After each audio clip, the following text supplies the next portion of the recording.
नमस्कार। सुबह के 8 बजने के साथ ही वक्त हो गया है सुर्खियां अखबार की। आपके साथ मैं दीपिका सिंह और आपके साथ मैं हूं मोनिका सिंह। तो अगले 1 घंटे तक बने रहिए हमारे साथ, चूंकि तमाम बड़े अखबारों की बड़ी हेडलाइंस आपको बताएंगे सरल अंदाज में, सरल शब्दों में। तो शुरुआत करते, सबसे पहले बात करते हैं नीट में हुई धांधली की। नीट में धांधली के आरोपों के बीच एनटीए का बड़ा फैसला, ग्रेस मार्क्स मिलने वालों को फिर से देनी होगी परीक्षा।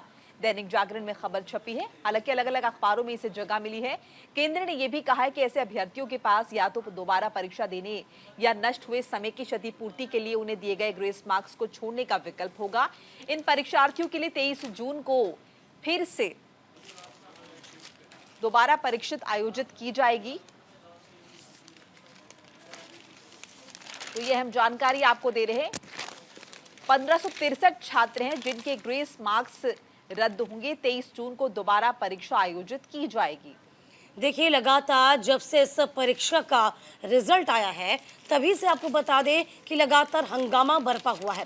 अब आप देखिए, कल ये बहुत बड़ा फैसला लिया गया था। इस फैसले के जरिए ये सामने आया कि 1563 छात्रों के जो ग्रेस मार्क्स हैं उनको रद्द किया जाएगा।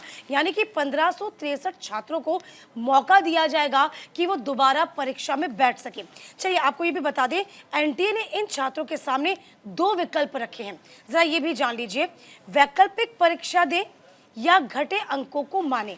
ये परीक्षा की तारीख घोषित भी कर दी गई है। अब ये पूरा विवाद जरा आप समझ लीजिए, क्योंकि विवाद जो है पूरे देश भर में इस वक्त चर्चा का विषय बना हुआ है। छात्रों के ग्रेस मार्क्स देने को लेकर पूरा विवाद शुरू हुआ था 4 जून को। परीक्षा परिणाम घोषित होने के बाद से ही, जैसा कि मैंने आपको कहा था, घोषित होने के बाद ही शुरू हो गया था।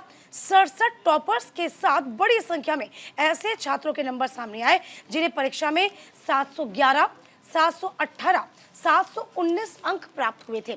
यही सही आपको बता दें, जो दिक्कतें थी वो बढ़ना शुरू हो गई थी। हुआ क्या था, छात्रों का कहना था कि परीक्षा का प्रत्येक सवाल 4 अंकों का होता है और एक सवाल गलत होने पर अंक कटता भी, यानी कि नेगेटिव मार्किंग भी होती है। तो ऐसा क्या हुआ कि यहाँ पर क्या नेगेटिव मार्किंग नहीं की गई? ये बताइए आप। ये जो परीक्षार्थी थे उनका ये साफ तौर पर कहना था। ऐसे में अंक क्यों नहीं आए, यानी कि अंक घटे क्यों नहीं, बड़े ही बड़े क्यों? दूसरी बात भी ये आया कि विवाद बढ़ने पर एनटीए ने बताया कि 6 परीक्षा केंद्रों पर गलत पेपर बढ़ जाने के चलते छात्रों की परीक्षा में कम समय मिल पाया। अब देखिए, यहीं पर ये जो मामला था वो बिल्कुल, जो चीज़ें थी बिल्कुल उलट हो गई मोनिका, और यहीं पर सवाल खड़े हो गए, क्योंकि एक ही परीक्षा केंद्र से 6 टॉपर्स कैसे निकल पाए, ये पहला सवाल था। बिल्कुल, देखिए, और सिर्फ दिल्ली में ही प्रदर्शन नहीं हुए, बल्कि दिल्ली के अलावा कई शहरों में विरोध प्रदर्शन देखने को मिले हैं। 7 हाईकोर्ट में केस दर्ज हुए हैं इस मामले में। नीट में अनियमितता के आरोपों में यूपी हो गया, बंगाल हो गया, महाराष्ट्र है कि कई शहरों में विरोध प्रदर्शन हुए। 7 हाईकोर्ट में केस दर्ज हुए हैं। अनियमितताओं की जांच की मांग को लेकर 10 जून को दिल्ली में छात्र प्रदर्शन कर चुके हैं, और अब जो है ये गलती जो है वो एनटीए ने मान ली है, और 1563 परीक्षार्थियों को दिए ग्रेस मार्क्स को सही ठहराने वाली एनटीए ने सुप्रीम कोर्ट में कबूल कर ली है, गलती मान लिया है और फैसला निरस्त कर दिया है। इसके साथ ही 1563 जो परीक्षार्थियों के जो ग्रेस मार्क्स थे उन्हें रद्द कर दिया गया है। अब इन्हें बिना ग्रेस मार्क्स के जो वास्तविक नंबर हैं वो दिए जाएंगे। इसके साथ ही साथ देखिए, ये भी है कि जो काउंसलिंग है वो 6 जुलाई से ही होगी, और जो नतीजे आएंगे वो भी पहली वाली डेट पर ही आएंगे। वो डेट भी जहीं जो है खिसकेगी, 30 तारीख को ही नतीजे जो हैं इसके आएंगे। और जो अभ्यर्थी परीक्षा नहीं देंगे उनकी काउंसलिंग जो है बिना ग्रेस मार्क्स के होगी। तो ये अहम जानकारी जो है साझा हो रही है, और कल की ये काफ़ी बड़ी खबर थी। हर अखबार की हेडलाइन आज ये बनी हुई है, और कल हर टीवी चैनल पर आपने देखा, चूंकि कल सुप्रीम कोर्ट में इस मामले को जो है वो भेजा गया था और वहां पर नतीजा आया। इसके अलावा हाईकोर्ट में भी इसको लेकर अपील दायर की गई थी। ये भी कहा गया है कि जो कोर्ट नहीं पहुंचे उन्हें दोबारा परीक्षा में बैठने का विकल्प नहीं है। याचिकाकर्ता अलक पांडे के वकील ने बताया कि बिना सोचे समझे कृपांक दिए जाने की आलोचना करते हुए उन छात्रों को दोबारा परीक्षा देने का विकल्प दिया जाना चाहिए जो समय की बर्बादी का आरोप लगाते हुए अदालत नहीं जा सके।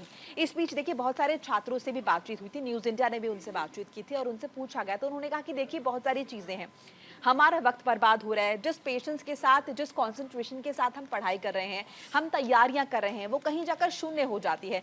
ऐसे बहुत सारे छात्र थे जिनका ये कहना था कि जब पिछली दफ़ा हमने एग्जाम दिए थे तो इससे हमारे जो अंक हैं वो कम आए थे। लेकिन इस बार जिस तरह की धांधली हुई है, हम समझ नहीं पा रहे कि हमारी ये रैंकिंग कहाँ जा रही है, किस आधार पर ये हो रही है। तो ऐसे बहुत सारे कंफ्यूजन। इसके अलावा जो पेरेंट्स थे, जो बच्चों की पढ़ाई के लिए तमाम अपना पैसा खर्च करते हैं, वक्त अपना लगाते हैं, पूरा परिवार एक साथ बैठता है बच्चों को पढ़ाने के लिए, बिल्कुल। उन सभी का वक्त, उसकी भरपाई किस तरह से होगी, जिससे लेकर कहीं ना कहीं जिम्मेदारियां जो है वो तय की जानी चाहिए और इस बात का ख्याल रखा जाना चाहिए कि इस तरह की अनियमितताएं जो हैं ना हो। जाहिर सी बात है, देखिए यदि आप पूरे साल भर मेहनत करते हैं और यदि आपका पेपर लीक हो जाता है तो आप खुद समझिए कि तमाम जो परीक्षार्थी हैं या अभ्यर्थी हैं उनके दिल पर क्या बीतती होगी। और ये बड़ी बात है कि ये पहली मर्तबा नहीं है कि इस तरह का पेपर लीक हुआ हो। हालांकि नीट का पेपर लीक होने वाली बात भी कहीं ना कहीं एनटीए ने स्वीकार कर ली है। अब यदि ये भी देखा जाए, चाहे वो राजस्थान का जिक्र कर लीजिए आप, उत्तर प्रदेश का जिक्र कर लीजिए आप, या किसी भी बड़े बड़े राज्य का आप जिक्र करेंगे, तो पेपर लीक की जो समस्या है इससे हमेशा परीक्षार्थियों को दो चार होना पड़ता है। इसके लिए बाकायदा पहले भी कहा गया था, चाहे जिस राज्य में पेपर होते हैं, यानी कि जो ऑर्गेनाइज करवाता है पेपर, उसको ये जवाबदेही तय होनी चाहिए कि पेपर लीक ना हो पाए। अब यहाँ पर नीट को लेकर ये भी कहा जा रहा था कि साफ तौर पर कि यहाँ पर क्या नेगेटिव मार्किंग नहीं की गई है, और नेगेटिव मार्किंग हुई है तो उसका बेस क्या रहा, उसका आधार क्या रहा है। क्योंकि एक ही कह सकते हैं कि संस्थान से 6 छात्र कैसे निकल सकते हैं, आप ये बताइए, 6 छात्र कैसे टॉप कर सकते हैं। अब देखने वाली बात ये होगी कि 1500 से ऊपर छात्रों को तो मौका दिया गया है, लेकिन क्या उन छात्रों का होगा जो लगातार प्रदर्शन कर रहे हैं, जो इस पूरी प्रक्रिया से खुश नहीं है, संतुष्ट नहीं है। अब देखने वाली बात ये होगी। हालांकि काउंसलिंग की बात कही गई थी, ये भी कहा गया था कि काउंसलिंग को रद्द कर दिया जाए, पूरा जो पेपर है, जो एग्जामिनेशन है, उसी को रद्द कर दिया जाए। सुप्रीम कोर्ट ने कह दिया कि तय वक्त पर काउंसलिंग होगी और आपको हम दोबारा मौका देंगे, इसके लिए आप तैयार रहिए। तो फिलहाल देखने वाली बात है ये पूरा जो मामला है यहाँ थमने वाला नहीं है। देखिए बिल्कुल विपक्ष भी लगातार ये कह रहा है कि वो जो संसद का आने वाला सत्र होगा उस दौरान इस मुद्दे को जोर शोर से उठाया जाएगा। जेपीसी की मांग तक राहुल गांधी ने कर दी। लगातार पेपर लीक के मामले जो हुए आ रहे हैं और हमने चुनावों के दौरान भी देखा कि विपक्ष ने जोर शोर से इस मामले को उठाया। और अब जबकि मोदी सरकार 3.0 आ गई है तो विपक्ष का कहना है कि एक बार संसद के पहले सत्र के दौरान इस मामले को जरूर उठाया जाएगा। बहरहाल आगे बढ़ेंगे, अगली खबर का रुख कर लेते हैं। जम्मू में आतंकी हमला लगातार जारी है। देखिए, इसी पर पीएम मोदी ने सेना को संदेश दिया, पूरी क्षमता का इस्तेमाल करें। अमर उजाला ने इस खबर को छापा। पीएम नरेंद्र मोदी ने एनएसए अजय डोभाल और अन्य अधिकारियों से आतंकवाद रोधी क्षमताओं का पूरा इस्तेमाल करने को कहा। उन्होंने केंद्रीय गृह मंत्री अमित शाह से भी फोन पर बात की व आतंकवाद रोधी अभियानों पर चर्चा की है। ये देखिए, ये हेडलाइन अमर उजाला में छपी है जिसमें लिखा है आतंक से निपटने के लिए पूरी क्षमता का इस्तेमाल करे प्रधानमंत्री मोदी ने कहा है। तो देखिए, एक बार फिर वो वक्त आ गया है जब बहुत ही करारा जवाब देने की जरूरत है। प्रधानमंत्री मोदी ने जम्मू कश्मीर में आतंकी वारदातों की समीक्षा की। पिछले कई दिनों में लगातार आतंकी वारदातों में जो है बढ़ोतरी हुई है और प्रधानमंत्री मोदी ने कहा है कि पूरी क्षमता का इस्तेमाल किया जाए इन्हें रोकने के लिए। पीएम ने राष्ट्रीय सुरक्षा सलाहकार अजीत डोभाल, गृह मंत्री अमित शाह और अन्य अधिकारियों के साथ जम्मू कश्मीर में श्रद्धालुओं से भरी बस पर हमले समेत अन्य आतंकी गतिविधियों की उच्च स्तरीय समीक्षा बैठक की है। उन्होंने कहा है कि पूरा जो है किसी भी हाल में हम आतंक को बर्दाश्त नहीं करेंगे, जीरो टॉलरेंस नीति जारी रहेगी। देखिए, 29 जून से जो है वो अमरनाथ यात्रा शुरू होने वाली है और इसी के मद्देनजर श्रद्धालुओं पर आतंकी हमले की घटनाओं का खासतौर पर संज्ञान लिया है। पीएम ने शाह और जम्मू कश्मीर के एलजी मनोज सिन्हा से बातचीत की है और सुरक्षा के तमाम उपाय जो है करने के लिए कहे गए हैं। ये भी कहा गया है कि स्थानीय प्रशासन आतंक से निपटने और स्थिति सामान्य बनाने के लिए जो है जुटा रहे। देखिए, लोकतंत्र की बहाली पर आतंकी बौखलाए हैं, ये कहा जा रहा है, क्योंकि जिस दिन शपथ ग्रहण था प्रधानमंत्री नरेंद्र मोदी का, मोदी सरकार 3.0 आई थी, उसी दिन पहला आतंकी हमला हुआ था घाटी में। और कहीं ना कहीं आतंकी घटनाओं के पीछे जो मंशा है वो समझने की जरूरत हो जाती है। आतंकी हमेशा से ये चाहते हैं कि जम्मू कश्मीर जो कि भारत का अभिन्न अंग है उसे जो है बाकी भारत हिस्से से अलग रखा जाए, बीच में जो है वो डिफरेंसेस बने रहे, ताकि जो भारत के बाकी हिस्से के लोग हैं वो भी जम्मू कश्मीर जाने से बचें। जो फिलहाल वहां पर डेवलपमेंट हो रहा है, जो टूरिज्म बढ़ रहा है, उसे किसी भी तरह से रोका जाए, जम्मू कश्मीर के लोग भी कहीं ना कहीं उससे कटे कटे रहे, तो जो उनकी मंशा है वो पूरी हो पाएगी। हालांकि इस पर पीएम ने साफ कर दिया है कि जीरो टॉलरेंस नीति हमारी रहेगी, किसी भी हाल में आतंकियों को हम उनके मंसूबों में कामयाब नहीं होने देंगे। देखो ये बहुत बड़ी बात है, चूंकि जाहिर सी बात है 72 घंटे में 4 बड़ी वारदातों को अंजाम दिया गया था, जिस पर अंकुश लगाना कहीं ना कहीं अब जरूरी हो गया है। देखिए दो बातें हैं यहाँ पर सामने, एक विधानसभा चुनाव भी नजदीक है, यहाँ विधानसभा चुनाव होने हैं, नहीं चाहते सीमा पार में जो तमाम आतंकी है, जो आतंकियों के आका बैठे हैं कि जम्मू कश्मीर में शांति बहाल हो सके, ये पहली बात है, इसीलिए चुनाव का वो विरोध करते हैं। धारा 370 को जैसे ही हटाया गया था, उसके बौखलाहट देखिए किस तरीके से आतंकवादियों के भीतर हुई थी। पाकिस्तान में भी इसके स्वर उठे थे, कहा गया था कि 370 को कैसे हटा दिया गया, ये बड़ी बात थी। इसके अलावा आप ये देखिए कि पैटर्न की हम यदि बात करते हैं तो साफ तौर में जो पैटर्न है आतंकवादियों का हमला करने का, उस पैटर्न में भी कहीं ना कहीं बदलाव देखने को मिला है। तो फिलहाल देखिए तमाम चीजें जो है, जिसका मकसद सिर्फ और सिर्फ ये है कि दहशतगर्दी जो है वो पाकिस्तानी चाहते हैं कि पहले आतंकवादी चाहते हैं हिंदुस्तान के भीतर। जम्मू कश्मीर की मंशा क्या है, जम्मू कश्मीर को लेकर पाकिस्तान की मंशा क्या है, ये तो जग जाहिर है। और अब देखिए किसी न किसी तरीके से राजनाथ सिंह ने भी इस बात को कहा था कि पीओके में भी कहीं ना कहीं ये मांग उठ रही है कि हमको वापस से, यानी कि हम चाहते हैं कि हम भारत में शामिल हो जाए। यानी कुल मिलाकर देखा जाए तमाम ऐसी ऐसी बातें सामने आ रही हैं जिसको लेकर जो आतंकवादी हैं वो इस वक्त बौखलाए हुए हैं। अब देखिए यहाँ साफ तौर पर प्रधानमंत्री नरेंद्र मोदी ने संज्ञान लिया, अजीत डोभाल को बुलाकर मीटिंग की, जिसमें साफ तौर पर कहा गया है कि एक वक्त था जब फ्री हैंड नहीं लिया जा सकता था, जब सेना किसी तरीके से निर्णय नहीं ले सकती थी, लेकिन अब आपको बता दें लगभग 10 साल से स्थिति वो है कि आप अपने अकॉर्डिंग सेना तुरंत तत्काल प्रभाव से निर्णय ले सकती है। और इसी निर्णय को, यानी कि उनकी जो निर्णय लेने की क्षमता है, इसे बीजेपी ने बूस्ट किया है। प्रधानमंत्री मोदी यही चाहते हैं कि आतंकवाद को जड़ से खत्म करना है और ढूंढ ढूंढ कर हमारे तमाम सेना के जो जवान हैं मार गिरा रहे आतंकवादियों को। बिल्कुल। और देखिए दीपिका, हाल ही में कश्मीर घूम कर आई हूँ और वहाँ के जो लोग हैं वो लोग चाहते हैं कि डेवलपमेंट हो, वो लोग चाहते हैं कि टूरिज्म बढ़े, क्योंकि यही उनके पास एक बड़ा रोजगार का साधन है।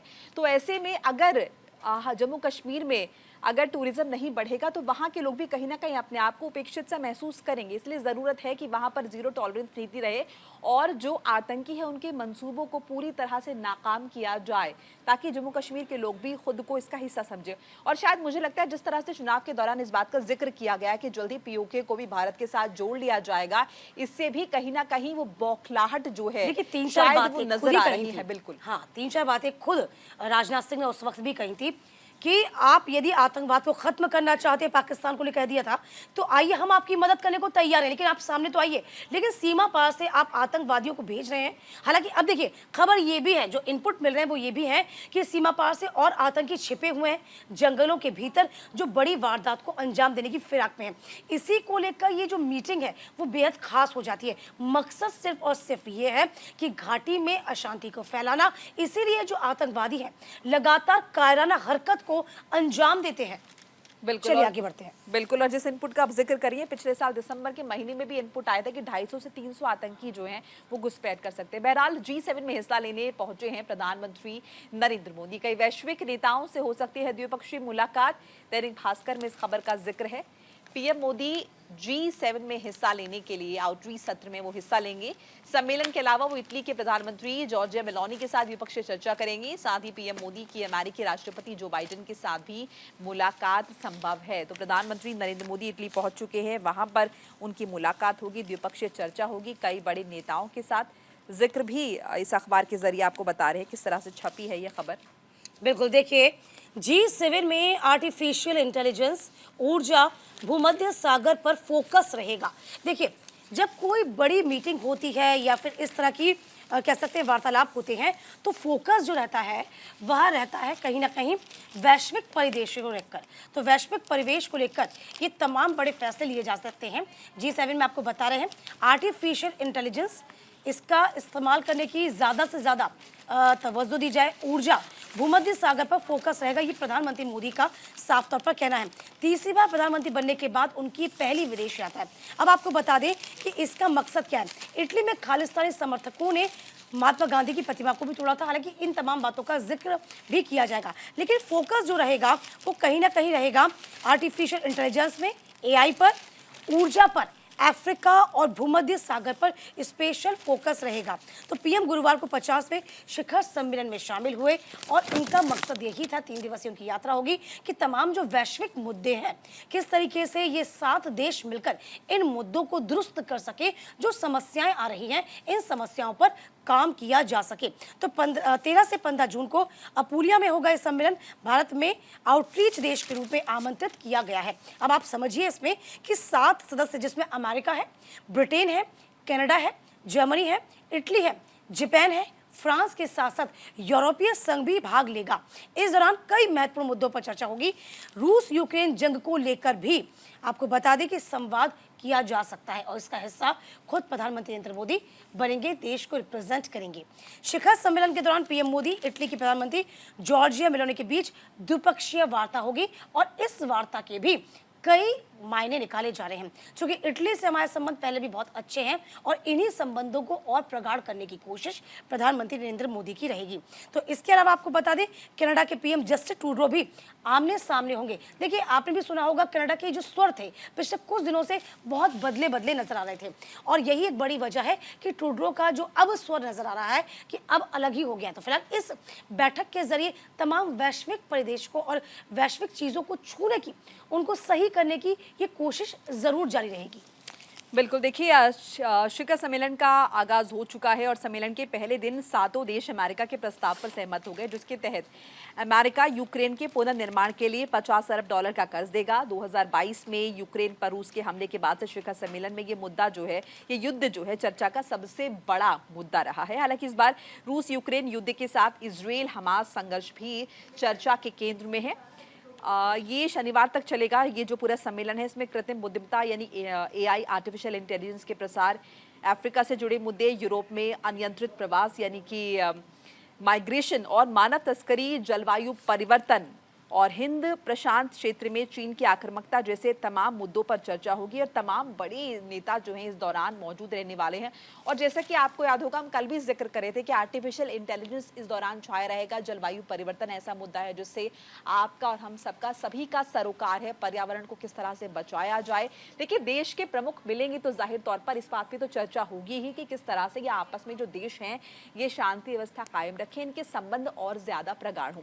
लेकिन उसके अलावा ये भी महत्वपूर्ण हो जाता है कि तकनीक का किस तरह से बेहतरी के लिए इस्तेमाल किया जाए, आर्टिफिशियल इंटेलिजेंस का इस्तेमाल किस तरह से मानव हित में किया जाए। इसके साथ ही साथ जलवायु परिवर्तन जिसे लेकर जो है लगातार आप देख रहे हैं पर्यावरण में किस तरह के बदलाव हो रहे हैं। मौसम जो है वो अपने उलट चल रहा है, गर्मी बहुत ज्यादा बढ़ रही है, ग्लेशियर्स लगातार पिघलते हुए जा रहे हैं। तो ये कुछ ऐसे मुद्दे हैं जो ज्यादातर जब इस तरह के सम्मेलन होते हैं उनमें डोमिनेट करते हैं, छाए रहते हैं। और कुछ ऐसा ही है जब ये 7 देशों के जब नेता मिल रहे हैं, आपस में मुलाकात कर रहे हैं, तो इस दौरान इस पर भी चर्चा होगी, क्योंकि सबसे महत्वपूर्ण हो जाता है पर्यावरण। अभी हाल ही में पर्यावरण दिवस भी हमने देखा, तो इस दौरान पर्यावरण के विषय में भी बहुत ज्यादा बातचीत होगी। बाकी तमाम मुद्दे तो छाए रहेंगे और युद्ध का मुद्दा चूंकि हाल में ये छाया रहा है और काफी वक्त से इस पर बातचीत हो रही है, ऐसे में इस पर भी चर्चा होना पूरी तरह से लाजमी है। बहरहाल, एक छोटे से ब्रेक के लिए यहाँ पर हम रुक जाते हैं। ब्रेक के बाद भी खबरें हमारी लगातार जारी रहेंगी, फौरन हाजिर हो रहे, कहीं मत जाइएगा।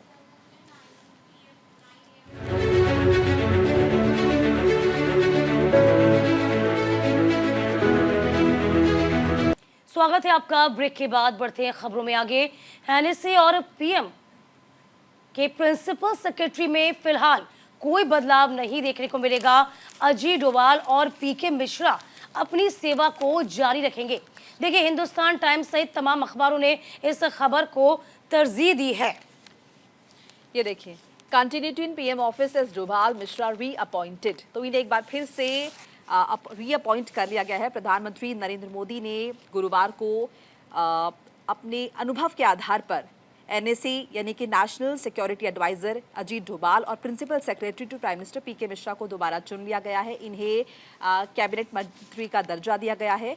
इसके अलावा 2 और advisers, retired IAS officer Amit Khare और तरुण कपूर को भी दोबारा से रीअपॉइंट किया गया है। इसके अलावा देखिए, रिटायर्ड आईपीएस ऑफिसर ये जो हैं ये 1968 के बैच के हैं और पूर्व इंटेलिजेंस ऑफिसर रह चुके हैं। और अगर हम अजीत डोभाल की बात करें तो एक बार फिर से प्रधानमंत्री नरेंद्र मोदी ने उन्हें चुना है। 2014 मई में इनका चुनाव हुआ था और उसके बाद से लगातार डोभाल जो है भारत की, अगर हम नेशनल सिक्योरिटी पॉलिसी की बात करें तो लगातार उसके लिए काम कर रहे हैं। और एक बार फिर से उन्हें चुना गया है। इसीलिए यानी कि कहीं ना कहीं अगर देखा जाए तो अजीत डोभाल का हम जिक्र लगातार सुनते रहे अखबारों के जरिए और हम टीवी के जरिए भी सुनते रहे, क्योंकि भारत की जब नेशनल सिक्योरिटी की बात होती है, राष्ट्रीय सुरक्षा की बात होती है, तो अजीत डोभाल पहली पसंद है प्रधानमंत्री नरेंद्र मोदी की। और यही एक बड़ा वजह भी है 2014 ना? में, बिल्कुल, 2014 में जो प्रधानमंत्री नरेंद्र मोदी पहली बार पीएम बने थे तो अजीत डोभाल को ही चुना गया था। और एक बार फिर देखिए 2019 में भी वैसा ही देखने को मिला और 2024 में जब एक बार फिर से सरकार बनी है, जो अजीत डोभाल के हाथ में ही कमान आई है कि देश में जो सुरक्षा की कान है वो कैसे संभाली जाए, नीति किस तरह से बनाई जाए, ये तमाम चीजों के लिए एक बार फिर से अजीत डोभाल पहली पसंद बने हैं प्रधानमंत्री नरेंद्र मोदी की। देखिए यही एक बड़ी वजह भी है, जिस तरीके से मोनिका भी जिक्र कर रही है और लगातार पेपरों में भी छपा हुआ है इस बात को लेकर। यदि हम दैनिक भास्कर का जिक्र करते हैं तो डोभाल तीसरी बार एनएसए पीएम के प्रधान सचिव बने रहेंगे मिश्रा। तो देखिए इनको ऐसा समझिए आप कि डोभाल को तीसरी बार मौका दिया गया है। इसका एक बड़ा रीजन भी है कि लगातार जो विश्वसनीयता है डोभाल पर बनी हुई है। तो वहीं आपको बता दें पीके मिश्रा पीएम मोदी के प्रधान सचिव, डोभाल लगातार तीसरी बार एनएसए बनने के पहले ऐसे व्यक्ति हैं जिनको तीसरी बार बकायदा एनएसए बनाया गया है। डोभाल और मिश्रा दोनों मोदी सरकार के कार्यकाल पर इसी पद में रहे हैं। इसके अलावा आपको ये भी बता दें कि वरीयता की तालिका में, यानी कि यदि हम वरीयता की तालिका को देखते हैं तो कैबिनेट मंत्री का दर्जा उनको दिया जाएगा। कैबिनेट की नियुक्ति समिति के आदेश के अनुसार की यदि हम बात करते हैं तो दोनों की नियुक्ति 10 जून से ही प्रभावी रहेगी। इसके अलावा आपको बता दें मिश्रा गुजरात कैडर के 1972 बैच के भारतीय प्रशासनिक सेवा के वे अधिकारी हैं। 2001 से लेकर 2004 के दौरान मिश्रा ने नरेंद्र मोदी के प्रधान सचिव के रूप में अपनी सेवा को दिया है और जब वे गुजरात के मुख्यमंत्री थे वो तब से उनके साथ में काम कर रहे हैं। पीएम के पहले कार्यकाल के दौरान वह पीएमओ में 2014 से लेकर 2019 तक अतिरिक्त प्रधान सचिव के पद पर काम करते आ रहे हैं। इसके साथ ही 31 मई 2019 को इसे ये कह सकते हैं इन्हीं चीज़ों को वापस से उनको रिन्यू किया गया, यानी कि एक बार फिर से जो भरोसा है वो जताया गया है। जाहिर सी बात है कि भरोसा इसलिए भी जताया जाता है कि जो उनकी कार्यशैली है उसको भी देखा जाता है, अपने काम में तमाम जो अधिकारी हो वो किस तरीके से बेहतर साबित हो।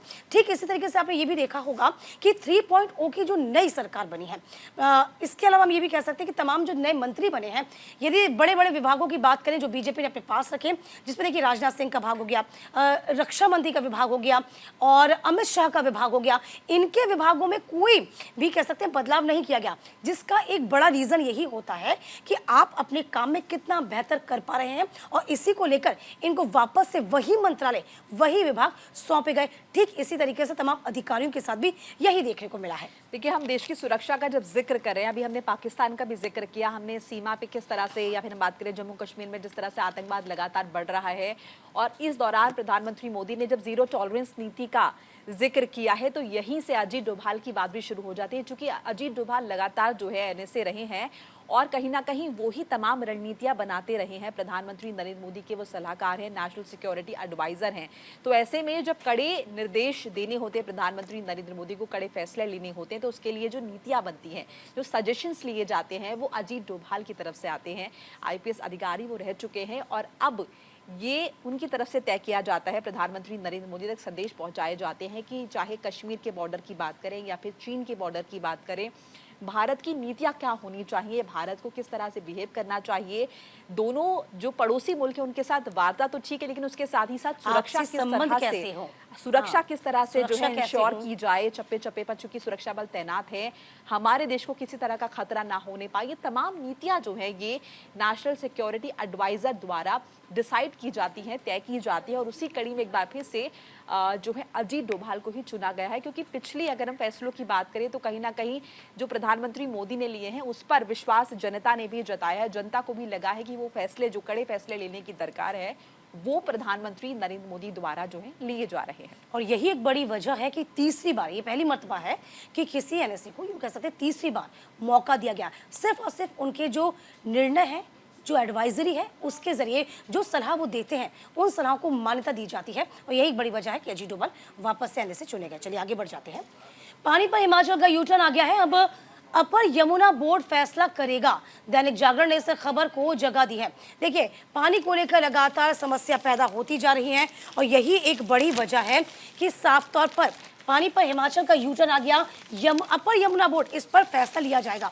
तो फिलहाल देखिए इस बात को लेकर लगातार कह सकते हैं कि साफ तौर पर किस तरीके से सुप्रीम कोर्ट फटकार लगाता आ रहा है और यही एक बड़ी वजह भी है कि अब यमुना बोर्ड फैसला करेगा। क्योंकि साफ तौर पे आपको बता दें कि आतिशी ने ये लगातार ये कहा था कि पाइपलाइन में कोई दिक्कतें नहीं है और इसी को लेकर वह लगातार जांच पड़ताल करती हुई दिखाई दी। और देखिए ये खबर मोनिका भी आपको दिखा रही है, पानी पर हिमाचल का यू टर्न आ गया है। अपर यमुना बोर्ड जो होगा इस पूरे मसले पर फैसला करेगा। देखिए क्या कुछ कहा, जरा ये भी ध्यान लेते हैं। सुप्रीम कोर्ट ने कहा हमारे पास नहीं है समाधान का कोई भी फॉर्मूला। बोर्ड ने दिया निर्देश कि सभी पक्षों की बैठक को बुलाकर मामले में जल्द निर्णय लें। तो अब देखिए, अब साफ तौर पर समझ लीजिए कि आखिरकार हुआ क्या और किस तरीके से ये पूरी बात जो है वह लगातार 3 राज्यों में उलझकर क्यों रह गई। हिमाचल का जिक्र किया जाए तो हिमाचल ने भी कहा है, यू टर्न ले लिया हिमाचल ने। जो हिमाचल पहले कह रहा था कि पानी हम मयस्सर करवाएंगे, अब हिमाचल कह रहा है कि अब अपर यमुना बोर्ड इस बाबत फैसला लेगा। हरियाणा का जिक्र किया गया तो हरियाणा हमेशा ये कहता रहा है कि आपके हिस्से का पानी तो हम समय समय पर आपको मयस्सर करवा रहे हैं, लेकिन रखरखाव का अभाव आपके भीतर है, उसको दुरुस्त करिए। तो अब देखिए, समझ लीजिए कि हुआ क्या कि हिमाचल प्रदेश सरकार ने गुरुवार को सुप्रीम कोर्ट में कहा कि उनके पास अतिरिक्त जल नहीं है। जी हाँ, हिमाचल ने पहले ही कहा था कि हाँ हम पानी देंगे। 137 क्यूसेस अतिरिक्त देने के अपने बयान को उसने वापस ले लिया। ये यहाँ पर यूटर्न कहा जा रहा है। हिमाचल प्रदेश सरकार ने यूटर्न लेने पर सुप्रीम कोर्ट ने दिल्ली सरकार से कहा कि अतिरिक्त पानी की मांग के अपर प्रमुख रिवर बोर्ड के समक्ष वे अर्जी दें और बोर्ड के निर्देश दिया कि शुक्रवार को सभी पक्षों की बैठक बुलाई जाएगी और इस बाबत निर्णय लिया जाएगा। यानी कि अकेले पानी का दारोमदार हमारे ऊपर नहीं होगा, इसके लिए बाकायदा एक मीटिंग कराई जाएगी, एक बैठक बुलाई जाएगी, उसी के अनुसार ही आगे के निर्णय लिए जाएंगे। देखिए, ये जल संकट जो दिल्ली में बना हुआ है, बढ़ती गर्मी के बीच ये मामला अदालत में पहुंचा। और इस बीच देखिए, आपको ये भी बता दें कि जिस तरह से दिल्ली सरकार को कहा गया था कि आप टैंकर माफियाओं पर कार्रवाई करें, तो वही दिल्ली सरकार ने इसे पल्ला झाड़ते हुए कह दिया कि जो टैंकर माफिया हैं वो हरियाणा से ऑपरेट कर रहे हैं। और हरियाणा के मुख्यमंत्री ने साफ तौर पर इसका जवाब दिया है। उन्होंने कहा है कि देखिए, टैंकर माफिया ऑपरेट करने की जो बात है पूरी तरह से बेबुनियाद है, जबकि दिल्ली सरकार जो है व्यवस्था कायम नहीं कर पा रही। वो मैनेजमेंट दिल्ली सरकार के पास नहीं है, वोट तो उन्होंने ले लिए हैं, जनता की जिम्मेदारी उनके कंधों पर है, लेकिन वो किसी भी तरह से इसे पूरा नहीं कर पा रहे हैं। देखिए, मुनक नहर पर जो आप टैंकर माफिया का जिक्र किया जा रहा है कि टैंकर माफिया किस तरीके से सक्रिय हैं, और देखिए मुनक नहर पर तमाम जो अधिकारी हैं वो गश्त करते हुए नजर आए हैं। साफ तौर पे आपको बता दें कि मुनक नहर का जिक्र किया गया क्योंकि लगातार आपको बता दें कि टैंकर माफियाओं को लेकर सवाल सीधे सीधे दिल्ली सरकार पर खड़े हुए। यहाँ पर बीजेपी ने भी ये कहना शुरू कर दिया कि यदि पानी नहीं है तो टैंकर माफिया कैसे सक्रिय हैं। यहाँ पर दिल्ली सरकार का ये कहना था कि टैंकर माफिया जो है इस साइड से पानी नहीं भरा जा रहा, वो हरियाणा सरकार के द्वारा से ही आउटसोर्सिंग चल रही है, तो वहीं पर जाकर जो पानी की सप्लाई है वहां से होती आ रही है। बिल्कुल, देखिए हेडलाइन भी यहाँ पर है, ये टैंकर माफिया यमुना नदी के हरियाणा वाले हिस्से में सक्रिय है। ये दिल्ली सरकार ने जो है तहरीर दी है, उन्होंने ये अपनी तरफ से दलील दी है, जिस पर हरियाणा सरकार ने साफ तौर पर कह दिया है कि अपना मैनेजमेंट ये ठीक नहीं कर पा रहे हैं और आरोप दूसरों पर मढ़ रहे हैं। देखिए, कुल मिलाकर बात चाहे हरियाणा की करें, हम दिल्ली की करें, लेकिन कुल मिलाकर जो पिस रही है वो है दिल्ली की जनता। और दिल्ली की जनता जवाब जाकर हरियाणा सरकार से नहीं लेगी, ना वो हिमाचल सरकार से लेगी, वो जवाब चाहती है दिल्ली सरकार से। अगर आप चुनकर सरकार आए हैं तो आपके पास सॉल्यूशंस भी होने चाहिए। सॉल्यूशंस आप कैसे भी लेकर आए, ये आपका काम है। आप बाकायदा इसके लिए चुनकर आए, अगर उसके बाद अगर आप इस तरह की दलील देंगे कि हम नहीं कर पा रहे हैं, तो आम जनता किसके सहारे है? और ये पहली मर्तबा नहीं है मोनिका कि हमेशा आम आदमी पार्टी जो होती है इसका ठीकरा वो दूसरे राज्यों पे फोड़ देती है। देखिए, पराली की समस्या हो गई, पराली की समस्या आपने देखी किस तरीके से मुंह बाएं खड़ी हुई थी, तब भी कहीं ना कहीं साफ तौर पर आम आदमी पार्टी का कहना था कि पड़ोसी राज्यों से, चाहे वो पंजाब हो, हरियाणा हो, वहां पर ज्यादा पराली जलती, इस वजह से प्रदूषण जो है लगातार बढ़ रहा है। ठीक इसी तरीके से जब पानी का जिक्र आया तब उन्होंने साफ तौर पे कह दिया कि जो यमुना का जलस्तर है वह कहीं ना कहीं बहुत डाउन चला गया है और ये डाउन तभी क्षतिपूर्ति की जा सकती है जब हरियाणा या फिर हिमाचल उनको पानी मयस्सर करवाए, मुहैया करवाए। सवाल ये भी उठता है, क्या पानी की समस्या एक दिन में आकर खड़ी हो गई? क्या इसको लेकर पहले से जो दिल्ली सरकार है वो सचेत नहीं थी? क्योंकि कोई भी समस्या एक दिन में इतनी विकराल रूप नहीं ले सकती है। इसी को लेकर लगातार आपको बता दें कि जब सुप्रीम कोर्ट है अब साफ तौर पर दिल्ली सरकार से ये कह रही है, एनी हाउ आप इस समस्या से कह सकते हैं कि निपटारा करिए और लोगों को समय पर पानी मुहैया कराइए, ये आपकी ड्यूटी है। बहरहाल पुलिस आउटसोर्सिंग पर प्रियंका अखिलेश हमलावर, उत्तर प्रदेश सरकार से जवाब उन्होंने मांगा है। दैनिक जागरण में खबर का जिक्र है और आपको दीपिका विस्तार से बताएंगी खबर कि किस तरह से पुलिस आउटसोर्सिंग पर प्रियंका अखिलेश हमलावर नजर आ रहे हैं। देखिए, Priyanka Akhilesh play government after UP police withdraw later on outsourcing. देखिए, इस खबर को दैनिक जागरण ने सबसे पहले फ्रंट पेज पर छापा है।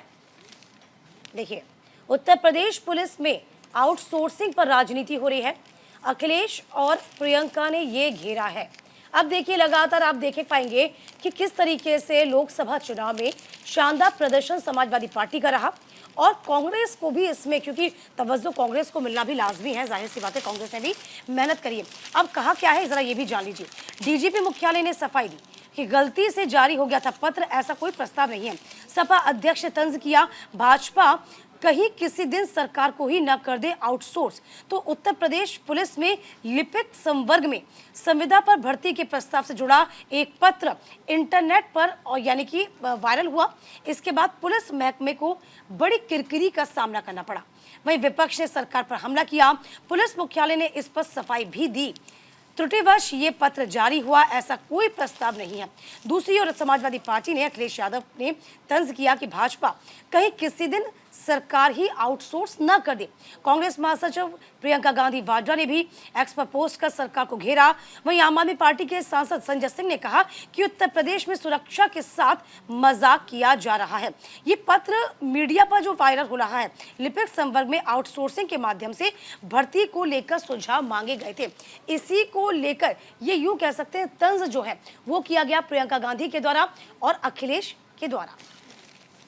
तो देखिए, तंज का किस्सा जो है, अभी चुनाव थमे हैं लेकिन ये लगातार सियासत में चलता रहता है विपक्ष और सरकार के बीच, और यही मामला ये देखने को मिल रहा है जहां पर विपक्ष लगातार सरकार को घेरता हुआ दिखाई दे रहा है। हालांकि ऐसे तमाम मुद्दे हैं जो फिलहाल वायरल हो रहे हैं, लेकिन उन्हीं में से एक ये मुद्दा जिसमें आउटसोर्सिंग की बात कही जा रही है और इसे लेकर तमाम तरह के दूसरे तंज भी कसे जा रहे हैं कि और क्या कुछ आउटसोर्स किया जाएगा सरकार द्वारा। यानी कि कहीं ना कहीं प्रश्न चिन्ह लगाए जा रहे हैं कि क्या सरकार अपना काम कर पाने में पूरी तरह से सक्षम है या फिर हर चीज को आउटसोर्स किया जाएगा और दूसरों के द्वारा संपन्न करवाया जाएगा। क्योंकि चुना तो जनता ने आपको है, वोट आपको दिए हैं, ऐसे में काम करना आपकी जिम्मेदारी बनती है। और दो तरह लेकिन अगर आप आउटसोर्स करते हैं तो कहीं ना कहीं सवाल ये उठते हैं कि क्या आपका जो एडमिनिस्ट्रेशन है वो ठीक तरह से काम नहीं कर पा रहा, क्या आपका मैनेजमेंट ठीक नहीं है। इसी को लेकर ये तंज जो है ये विपक्षी पार्टियों द्वारा कसा जा रहा है सरकार पर। देखिए, अग्निवीर योजना का जिक्र किया गया था, आपको याद होगा किस तरीके से सरकार को कटघरे में खड़ा किया गया था, उसी को यहाँ पर कनेक्ट कर दिया गया। अब यहाँ पर उत्तर प्रदेश में पुलिस महकमे को लेकर सवाल खड़े कर दिए गए कि एक तरफ क्या कहा गया, ये देख लीजिए कि भर्ती में नौजवानों का भविष्य अग्निपथ योजना ने बर्बाद कर दिया है। उनकी नजर पुलिस विभाग पर पड़ गई है। सरकार जवाब दे कि पुलिस का अपना भर्ती बोर्ड है तो सीधी स्थायी नियुक्ति से सरकार क्यों भाग रही है। स्थायी नियुक्ति को यहाँ पर जिक्र किया गया है, इसी को प्रेफरेंस दी गई है। अखिलेश ने इंटरनेट मीडिया पर एक्स पर पोस्ट किया, एक के बाद एक कार्यवाहक डीजीपी के बाद अब कुछ पुलिस सेवाओं की आउटसोर्सिंग पर विचार किया जा रहा है। देखिए, कहीं ना कहीं उस पूरे मामले को लेकर भुनाने की कोशिश की जा रही है अखिलेश के द्वारा कि ठेके पर पुलिस होगी तो ना ही उसकी जवाबदेही होगी, ना ही उसकी गोपनीयता होगी और ना ही आपको बता दें कि संवेदनशील जो सूचनाएं हैं उनका ख्याल ही रखा जाएगा। ये भी कहा गया कि पुलिस सेवा में भर्ती के इच्छुक युवाओं की ये आशंका है कि इसके पीछे आउटसोर्सिंग का माध्यम बनने वाली कंपनियों से काम के बदले पैसा लेने की योजना ये आधार हो सकती है। यानी कि एक तीर से कई निशाने अखिलेश यादव की ओर से साधे गए, जिसमें साफ तौर पर अग्निवीर योजना का भी जिक्र कर दिया गया, युवाओं का भी जिक्र कर दिया गया। साफ तौर पर उत्तर प्रदेश की जो पुलिस व्यवस्था है, लॉ एंड ऑर्डर है, उसको भी साफ तौर पे सामने खड़ा कर दिया गया कि आप स्थायी नियुक्ति की बात क्यों नहीं कर रहे हैं, कैसे ये लेटर लीक हो रहा है आपका, कैसे आप लोगों से विचार मांग रहे हैं, इसका आधार क्या है।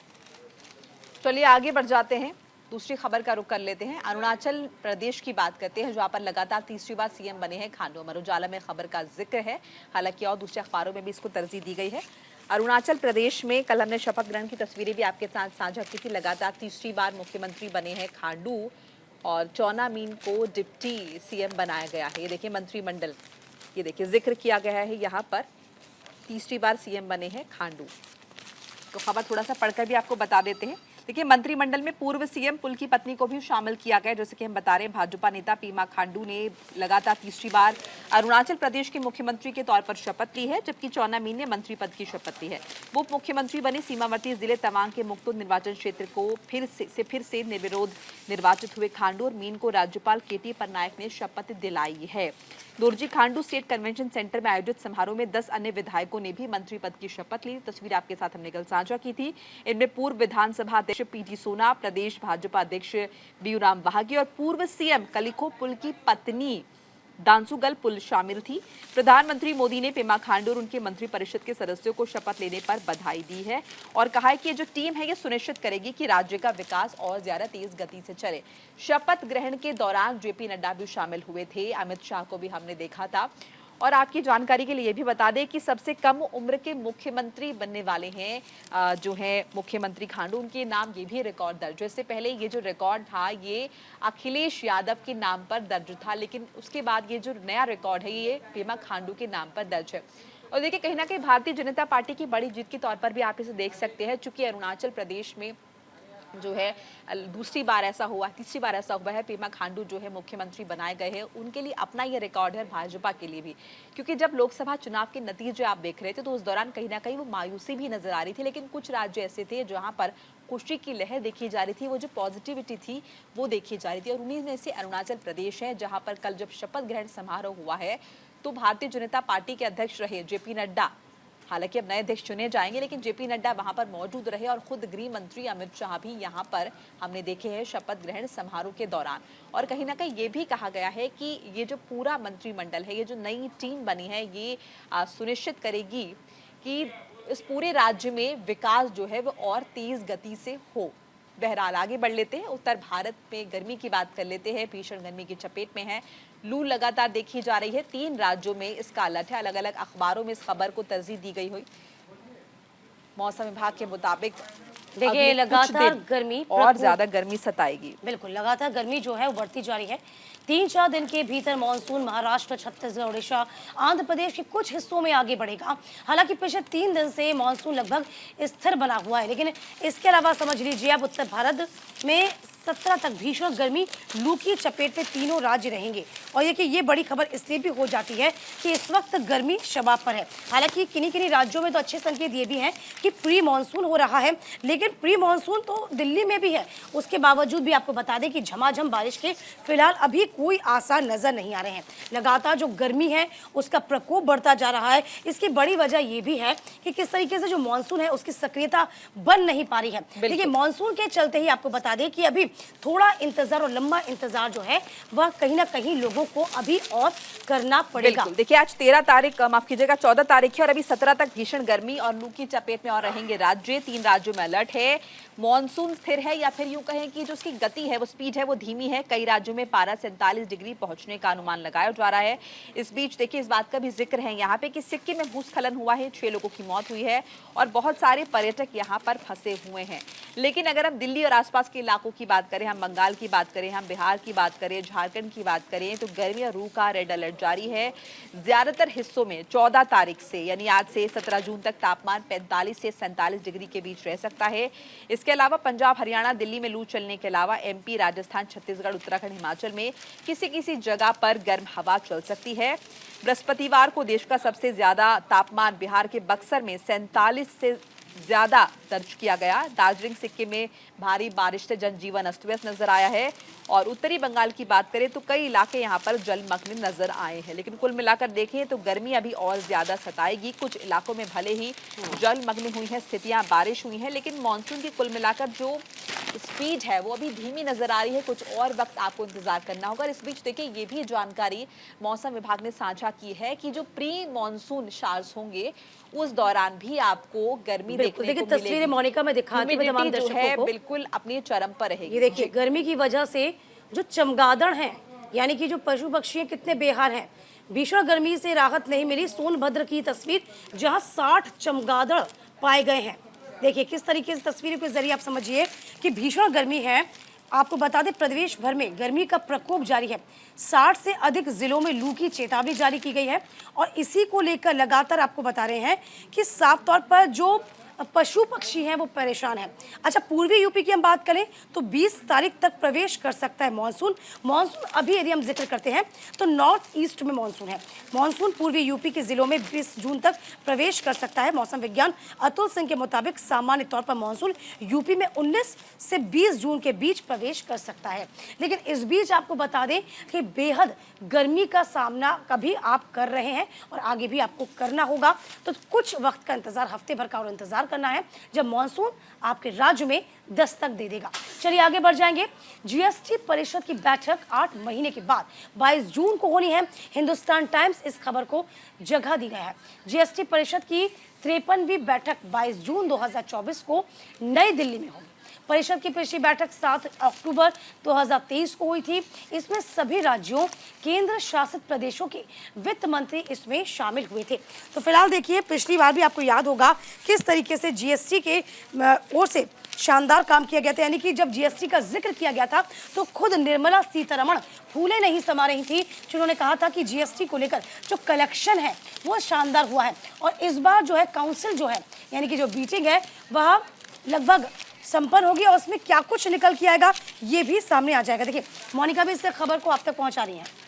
बिल्कुल, देखिए GST council to meet on June 22 after 8 months. तो मोदी सरकार बनने के बाद ये पहली बैठक है जो कि 22 जून को होगी। फिलहाल मेरे हाथ में ये हिंदी अखबार है और अंग्रेजी अखबार की प्रति आपको टीवी स्क्रीन पर हम दिखा रहे हैं। और यहाँ पर भी जिक्र है कि जीएसटी परिषद की 53वीं बैठक 22 जून को होनी है। यहाँ पर एक छोटा सा कॉलम दिया गया है इस खबर के लिए और कुछ इन्फॉर्मेशन शेयर कर लेते हैं। वित्त मंत्री निर्मला सीतारमण की अध्यक्षता में जीएसटी परिषद की 53वीं बैठक 22 जून को होगी। ये लोकसभा चुनाव के बाद परिषद की पहली बैठक होगी। जीएसटी परिषद सचिवालय ने सोशल मीडिया पर यह इन्फॉर्मेशन शेयर की है। बैठक में ऑनलाइन गेमिंग कंपनीज के लिए दांव के पूर्ण मूल्य पर 28% जीएसटी लगाने के फैसले की समीक्षा हो सकती है। पहले ये समीक्षा अप्रैल 2024 में होनी थी। अप्रैल के बाद से जीएसटी परिषद की बैठक नहीं हुई है। तो इम्पोर्टेंट ये है कि गेमिंग कंपनीज के लिए दाव के पूर्ण मूल्य पर देखिए मोनिका यही बता रहे हैं जीएसटी लगाने के फैसले की विमान ईंधन भी इसके दायरे में आ सकता है। ये सबसे बड़ी बात है कि जो मीटिंग होती है, इस मीटिंग का लब्बो लुभाब क्या निकलता है, इस मीटिंग में फैसले क्या ले जा सकते हैं। तो जल्द जीएसटी के दायरे में विमान ईंधन आ सकता है। देखिए ये बहुत बड़ी बात है। अब इस खबर को आप समझिए क्योंकि सीधे सीधे आपसे सरोकार रखती है। अब आप जानिए कि 9 महीने के बाद 22 जून को जीएसटी काउंसिलिंग की बैठक होने वाली है। अब जीएसटी काउंसिल की बैठक में जो निर्णय है जिसका जिक्र मैं आपसे कर रही हूं कि विमान ईंधन इसके दायरे में आ सकता है। एटीएफ और प्राकृतिक गैसों को जीएसटी पे लाने की संभावना इस वक्त जोर पकड़ रही है। क्या कुछ होगा कि टैक्स की दर की जगह राजस्व पर फोकस किया जाएगा। यानी कि अब इस काउंसिल की बैठक के जरिए किस किस चीज पर, किस किस जगह पर फोकस रखा जाए, इस पर निर्णय किया जाएगा। चुनौतियों से निपटने में सक्षम होगा आगामी बजट, ये भी कहीं ना कहीं निर्मला सीतारमण अब बता रही हैं। बिल्कुल, अब बात हम शेयर बाजार की करेंगे दीपिका। सेंसेक्स पे निफ्टी नई ऊंचाइयों पर है। पूंजी रिकॉर्ड 432.6 लाख करोड़। अमर उजाला में खबर को तरजीह मिली है। शेयर मार्केट के प्रमुख सूचकांक की बात करें तो सेंसेक्स और निफ्टी ने गुरुवार 13 जून को कारोबार के दौरान अपने नए रिकॉर्ड ऊंचाई पर पहुंच गए हैं। बिल्कुल, देखिए जो स्वस्थ वृहद आर्थिक आंकड़ों से प्रेरित थे, मध्यम से लंबी अवधि के लिए भारत के आर्थिक विकास के दृष्टिकोण की मजबूती के बारे में आशावाद बढ़ा है। इसकी वजह से इंडेक्स हर रोज नया रिकॉर्ड बना रहा है। तो देखिए सेंसेक्स और निफ्टी नई ऊंचाई पर। पूंजी रिकॉर्ड 432.6 लाख करोड़ पहुंच गया है। तो फिलहाल जो है 20 कंपनीज के शेयर में बढ़त नजर आ रही है। चलिए ये एक अच्छी खबर है क्योंकि हमने नतीजों के दौरान देखा था कि बाजार किस तरह से नीचे का, हालांकि उसके बाद लगातार ऊंचाइयों पर। फिलहाल ये सब कुछ पॉजिटिव चल रहा है और 2.34 लाख करोड़ रुपए बढ़ा है कंपनीज का पूंजीकरण। तो ये एक बड़ी बात है। और महिंद्रा एंड महिंद्रा सर्वाधिक 2.73% बढ़त में रहा है। HUL समेत 10 कंपनीज के शेयर में 1.64% तक गिरावट रही है। लेकिन कुल मिलाकर देखें तो बाजार में फिलहाल हम तेजी कहेंगे। महंगाई घटने के बाद ब्याज दर में कटौती की उम्मीद से शेयर बाजार में तेजी जो है कुल मिलाकर वो देखी जा रही है। बिल्कुल, देखिए इसके अलावा आप ये भी समझिए कि अभी पिछले हफ्ते तक किस तरीके से बाजार का माहौल जो था बड़ा ही सुस्त चल रहा था। रेड सिग्नल के साथ बाजार खुल रहा था और ये तब कहा गया था किस तरीके से कोरोना के वक्त कोरोना में 30% से ज़्यादा की कमी आई थी और इसके बाद में एक दिन में किस तरीके से बाजार 7% से ज़्यादा गिरा था। इसको लेकर राहुल गांधी ने भी सवाल खड़े कर दिए थे। यहाँ पर जैसे ही सरकार वापस से बनती है तो स्थिरता यानी कि बनी हुई फिलहाल जो स्टेबिलिटी है वो बनी हुई बाजार में साफ तौर पर अब नजर आ रही है, जो कि अच्छे संकेत है। चलिए इसी के साथ सुर्खियां अखबार की मैं आज के लिए बस इतना ही। हम कल फिर हाजिर होंगे तमाम नई सुर्खियों के साथ। हमें दीजिए इजाजत। नमस्कार।